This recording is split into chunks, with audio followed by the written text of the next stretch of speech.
Hi, my name is J.D. Fox, and I'm in Vermont, and I have AIDS. That's not something I typically say, simply because it's not exactly a conversation starter, or it doesn't typically come up in conversations. But in light of World's AIDS Day, I thought it might be important to, come out as a person with AIDS. And what I thought I would do today to add some fun to this, I wanted to share some of my thoughts on AIDS and medication and whatever comes to mind. But I thought I might start filling my pill case for the week while I'm talking to make it, kind of more interesting. Make it kind of like one of those cooking shows that are so popular. The ones with all the people that have all the different affected accents trying to convince you that it's all homey stuff and you can trust them and they know exactly what they're doing and buy their book and all that other crap. But of course, I suppose if it was a cooking show, that'd make it kind of a twisted cooking show, wouldn't it, to have drugs involved. But anyway, we'll give it a shot. Medication is kind of interesting, and AIDS interesting in my perspective because it parallels actually another kind of major thing in my life. I actually met my husband about 3 months before my diagnosis, being one of those ironic uh, things. So I met him in October 8th, 1994, and then I was diagnosed with HIV in January 1995. So he was through me with that, and then also in January 1996 when I was hospitalized with pneumocystis and had my T cell drop down to 18 and subsequently diagnosed with AIDS. So he was through me with that, and we've been together since. So basically, inseparable since late 1994 and still together. Kind of neat. Medication. Okay, let's see what we got here first. Let's start out with Combivir. And I still think of it as Combivir, though now the label tells me that it's Lamivudine Zidovudine. It finally has a generic out with it. That was something that has been a battle for AIDS medication for a long time. A lot of drugs maintain their patent longer than usual for drugs. And there's a lot of funny stuff too with drug companies and the generics, because what they can do, even when a company, when a drug first becomes a generic, there's actually a certain company that has first rights to the generic. I mean, it's kind of weird. So you picture a company, they have a patent on it, then it moves to generic stage, but it doesn't mean generic. Anybody can produce it for a certain amount of time. After that, a certain select company is able to produce the generic form, and then after a certain amount of time, all the other players can come in. So, but what that means is sometimes what happens is a drug company, say, will lose their copyright and it becomes generic, and what they'll do though, they'll pay the first generic manufacturer a certain amount of money not to produce it. So that keeps it for them for a little bit longer. But then a lot of times they don't want to mention stuff like that. Stuff like that doesn't get attention, but that's the truth. So, but in AIDS has been notorious for their drugs taking a long time to get generics. Let's see what we got here next. Icentrus. Icentrus was a godsend when I finally got to take it, and I'll say more on it later. Incidentally, I take Combivir twice a day, and I also take Icentrus twice a day.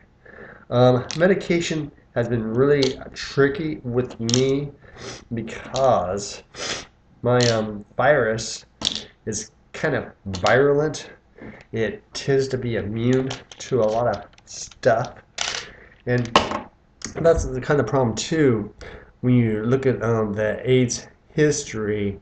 As they come out with different medications and try different things, sometimes what happens is they'll try you on a certain regimen and it doesn't work, or you have problems, which a lot of times my problems showed up as like rashes and things like that, really bad rashes, and you end up being immune to a whole category of AIDS drugs.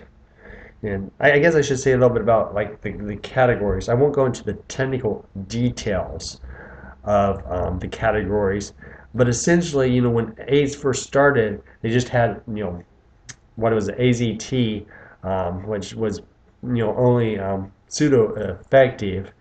But as they started coming out with other drugs, what the strategy has always been, had started becoming, was to have the virus and attack it from different stages in its life cycle.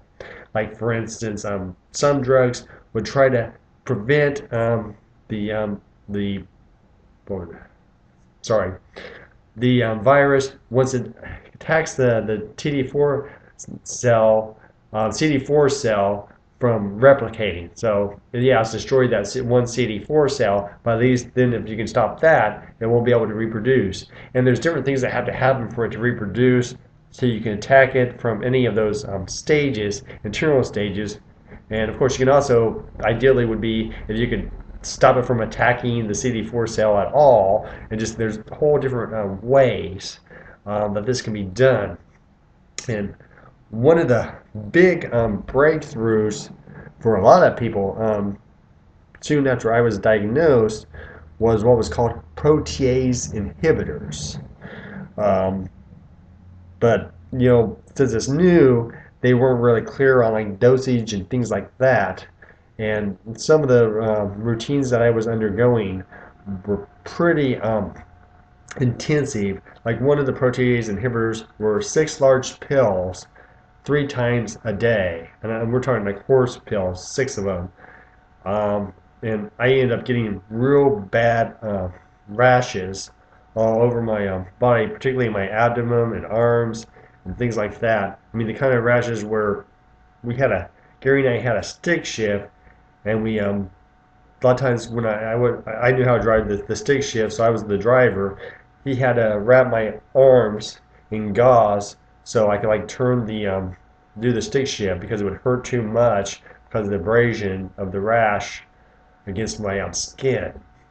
Needless to say, I ended up not doing the protease inhibitors for long, but it ended up meaning that I ended up being immune to the whole protease inhibitors category, which was a great loss as far as like viral suppressants. Let's see what we got here. We got Varied, tenofovir. Let's call it tenofovir disoproxil fumarate. Yes, Varied. Now this is a brand name. This isn't available in generic. This is another one of those ones. I'm not really sure how they decide how long. I mean, there's supposed to be some rules on timing, but some drugs, it seems like, stay brand names for a hell of a long time. Probably the breakthrough in my own regimen treatment was when Gary and I moved to Colorado. We had the fortune of undergoing care from a Dr. Hammer. And what was interesting about Dr. Hammer is he worked alongside Dr. Greenberg. And if anybody that knows any AIDS history, Dr. Greenberg's name is well known as being on the cutting edge of it. And I think I owe Dr. Hammer a lot for being around today, actually, because of his care. We had the fortune because it was at the time when he was just starting his practice with Dr. Greenberg had already been long full up on patients and well known, and so Dr. Hammer was up and coming, so had come to have openings for us. So I got in to his practice, and so he was able to alert me to different treatment options. And then I guess I want to mention this because that will take us back to Icentris. The first option that he came up that was really phenomenal was after my drug regime was failing a lot, he introduced me to Fusion, which Fusion is a liquid that you have to kind of like dissolve the medicine. I guess not very liquid. You dissolve the medicine in sterile water, and then what you do is you inject it. There's our 6 points that you can inject it. You inject it in your arms, the fat of your upper arms, the here, like in your abdomen area, and in your thighs. And you gave yourself injections twice a day. And you alternated points of injection because it's pretty hard on the body. In fact, it's so rough. What happens over time with it is the eventually, after so many injections and so much, it kind of builds up. Well, actually, I'm not sure what causes it or what's doing it, but essentially your skin becomes really hard at the injection sites. The kind of hard that eventually makes it so you can't inject there anymore.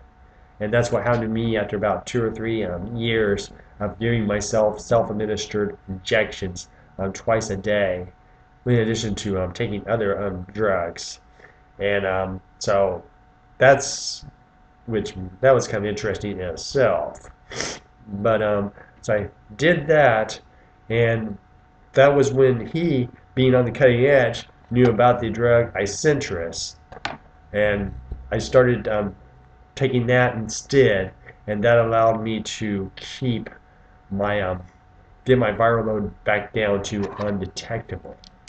Let's see, what do we have here? And I'm going a little bit too fast with filling the pill case. So, but oh well. This last one's Viramune. That's how I always know it, but now it actually is a generic. It's nevirapine, and now I just take it once a day. Instead, I used to take it twice a day. Half the dose twice a day. Now I take a larger dose once a day. That makes it a little bit easier. So get that in there. And it wouldn't be very good at a cooking show. I can tell you that. I can see right now. It's not without a lot of practice. So I got that. Let's see. So recently they recommended me taking vitamin D supplement because of where I live. And I showed some vitamin D deficiency. Anyway, though, so my regimen is pretty simple, probably compared to most. I don't really like to take a medicine too much, but because I'm not that kind of person, I rarely take things. And like I've been sick since Thursday, and I kind of almost meant to go to the store to get some medicine, but I haven't yet. Because I just really hate spending money on medicine. But anyway, this is one of, see if I can get it right. That's what my tool case looks like. I don't know how this shows up in there, but that's it. And this might be one of the last times that I end up like with this regimen. I'm not sure what's going to happen because actually my doctors noticed a bump in my blood work several months ago, and they wanted me to do a blood work done. I'll probably end up having to change my regimen. I meant to have blood work done by now, but back when they first asked me to do blood work, I had some insurance issues, and even now I'm not quite sure how much my insurance is going to pay for the blood work. So that gives me a little bit of angst about doing it, though I know I need to do it just to see like whether my medicine is still effective. And I guess that's really what this whole thing talking about medicine is about this video.